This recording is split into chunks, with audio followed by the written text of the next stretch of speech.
तो फ्रेंड्स, यदि आप किसी ऐसी कंपनी, फर्म, फैक्ट्री या अन्य कोई संस्थान जो इंडिया में वैधानिक रूप से स्थापित है और यदि आप उसमें कार्य करते हैं तो आपको ग्रेच्युटी की इन्फॉर्मेशन अवश्य होनी चाहिए। और यदि कहीं कार्य नहीं भी करते हैं तब भी आपको जनरल नॉलेज के हिसाब से तो पता ही होना चाहिए कि ग्रेच्युटी क्या है, ग्रेच्युटी एक्ट नियम क्या कहता है, ग्रेच्युटी के लिए मिनिमम कितने समय कार्य करना जरूरी है, ग्रेच्युटी अमाउंट पर टैक्स लगता है या नहीं, ग्रेच्युटी की कैलकुलेशन कैसे की जाती है, और भी ग्रेच्युटी से रिलेटेड जितने भी डाउट है वो सारे आज के इस वीडियो में हम कवर करने वाले हैं। और हाँ फ्रेंड्स, वीडियो में आगे बढ़ने से पहले यदि आप हमारे चैनल पर पहली बार आए हैं तो प्लीज़ हमारे चैनल को अभी सब्सक्राइब कर लीजिएगा, जिससे आपको आगे भी ऐसे ही इंफॉर्मेशनल वीडियोस मिलते रहेंगे और आपके भाई का मोटिवेशन भी बढ़ता रहेगा। तो चलिए फ्रेंड्स, बिना टाइम वेस्ट करते हुए बढ़ते हैं अपने टॉपिक की ओर। वैसे ग्रेच्युटी का शाब्दिक अर्थ हिंदी में ऐच्छिक दान से लगाया जा सकता है। जब भी किसी कंपनी में जिसके पास 10 से अधिक कर्मचारी काम करने वाले हैं तो कंपनी के द्वारा अपने कर्मचारियों को उनकी लंबी सर्विस के बदले ग्रेच्युटी दिया जाता है। चूँकि ये एम्प्लॉयर द्वारा पैसे के रूप में दी जाती है, इसलिए ग्रेच्युटी को हम अपनी कमाई का हिस्सा मान सकते हैं। तो चलिए फ्रेंड्स, सबसे पहले जानते हैं कि ग्रेच्युटी क्या है। ग्रेच्युटी किसी कंपनी या नियोक्ता द्वारा अपने किसी कर्मचारी को उसकी सेवा के बदले एक मुश्त दी जाने वाली एक राशि है, और ये राशि नियोक्ता द्वारा कर्मचारी के रिटायरमेंट या जॉब छोड़ने पर दी जाती है। ये कितनी दी जाएगी और किस आधार पर दी जाएगी, ये सब ग्रेच्युटी एक्ट 1972 के अंतर्गत पहले से ही निर्धारित है। जी हाँ फ्रेंड्स, और समय समय पर इस एक्ट में संशोधन होते रहते हैं, इसलिए ग्रेच्युटी को आप डिफाइंड बेनिफिट कह सकते हैं। और आप रिटायरमेंट होने से पहले या जॉब छोड़ने से पहले ही ग्रेच्युटी का आकलन कर सकते हैं। जी हाँ फ्रेंड्स, आपको ग्रेच्युटी कितनी मिलेगी वह केवल आपकी लास्ट ड्रॉन सैलरी और आपके द्वारा उस कंपनी को दी गई सेवा की अवधि पर निर्भर करती है। ग्रेच्युटी एक्ट 1972 सरकारी, गैर सरकारी, निजी सभी कंपनियों पर लागू होता है। तो चलिए फ्रेंड्स, अब बात करते हैं कि ग्रेच्युटी के नियम क्या है। जैसा कि हम पहले ही बात कर चुके हैं कि लगभग सभी कंपनियां ग्रेच्युटी एक्ट 1972 के अंतर्गत अपने कर्मचारियों को ग्रेच्युटी देने के लिए बाध्य है, लेकिन इसके लिए कुछ रूल्स हैं जिनकी इन्फॉर्मेशन हम एक एक करके आगे जानने वाले हैं। तो चलिए फ्रेंड्स, अब बात करते हैं कि ग्रेच्युटी के लिए मिनिमम कितने समय कार्य करना ज़रूरी है। तो मैं आपको बता दूं कि 5 साल की लगातार सर्विस होनी चाहिए। किसी भी कर्मचारी अर्थात एम्प्लॉय को ग्रेच्युटी का लाभ पाने के लिए 5 साल तक निरंतर काम करना आवश्यक है। कर्मचारी के जॉब छोड़ने या रिटायरमेंट के समय 6 महीने से अधिक अवधि को 1 साल के रूप में गिना जाएगा। आइए इसको एक उदाहरण से समझते हैं। यदि कोई कर्मचारी 4 साल 8 महीने या फिर 7 महीने काम करता है तो वह कर्मचारी इसके लिए एलिजिबल माना जाएगा।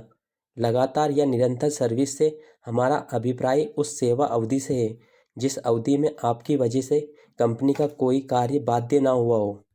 लंबी अवधि तक छुट्टी पर रहना, चाहे वह छुट्टी किसी बीमारी की वजह से हो या फिर किसी दुर्घटना की वजह से छुट्टी हुई हो, को भी ग्रेच्युटी एक्ट में सम्मिलित किया जाएगा। हालांकि धरना, कामबंदी, हड़ताल आदि को बाधित अवधि से दूर रखा गया है।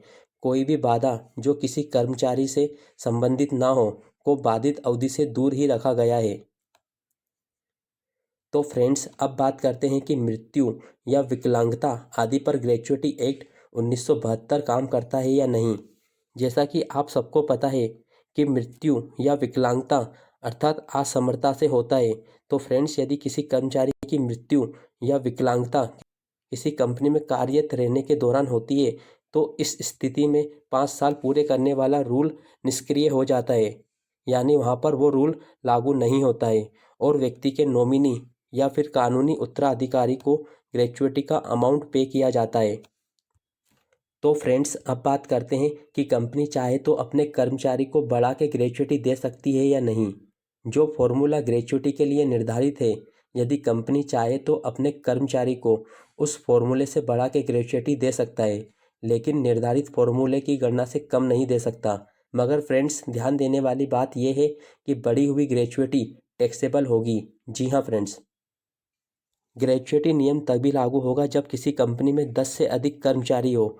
जी हाँ फ्रेंड्स, यदि किसी कंपनी में 10 से कम कर्मचारी काम करने वाले हों तो ये ज़रूरी नहीं कि वह कंपनी अपने एम्प्लॉयज़ को ग्रेच्युटी का लाभ दे, क्योंकि इसके रूल्स सिर्फ उन कंपनियों पर लागू होता है जिनमें 10 से अधिक एम्प्लॉयज़ काम कर रहे हो।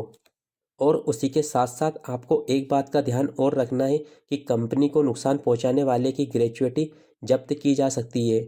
यदि कोई कर्मचारी कंपनी को क्षति पहुंचाने की कोशिश करता है या क्षति पहुंचाता है तो इस स्थिति में कंपनी को पूरा अधिकार है कि वह कर्मचारी की ग्रेच्युटी को जब्त करे और नुकसान की भरपाई ग्रेच्युटी के अमाउंट से की जाए। इसके अलावा कंपनी को पूरा अधिकार है कि वह उस कर्मचारी की सेवा तत्काल समाप्त कर सके।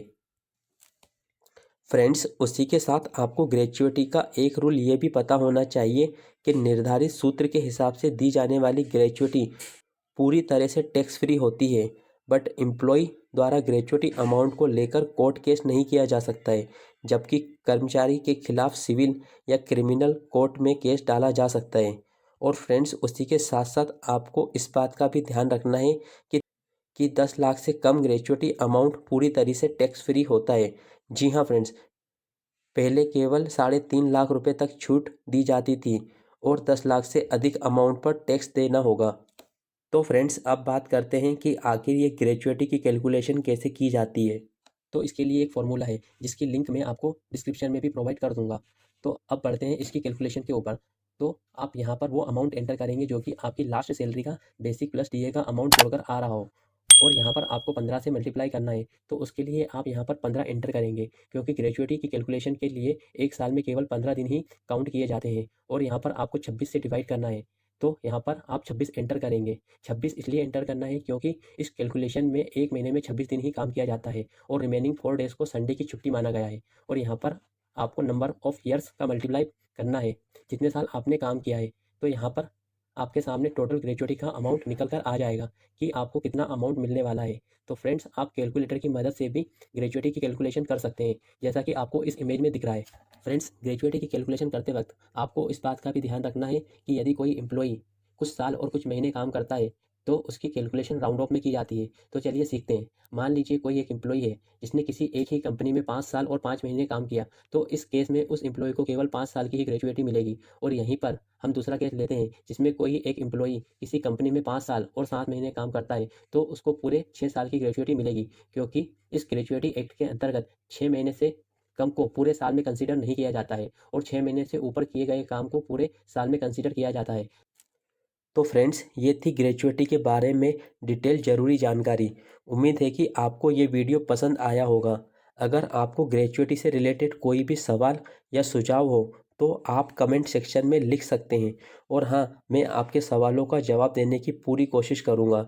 और अगर आपने अभी तक हमारे चैनल को सब्सक्राइब नहीं किया है तो जल्दी से सब्सक्राइब कर लीजिए और बेल आइकन को भी दबा दीजिए, ताकि आपको हमारी आने वाली वीडियो की नोटिफिकेशन मिल सके। तो चलिए फ्रेंड्स, मिलते हैं ऐसे किसी शानदार टॉपिक पर। तब तक के लिए bye bye, love you all.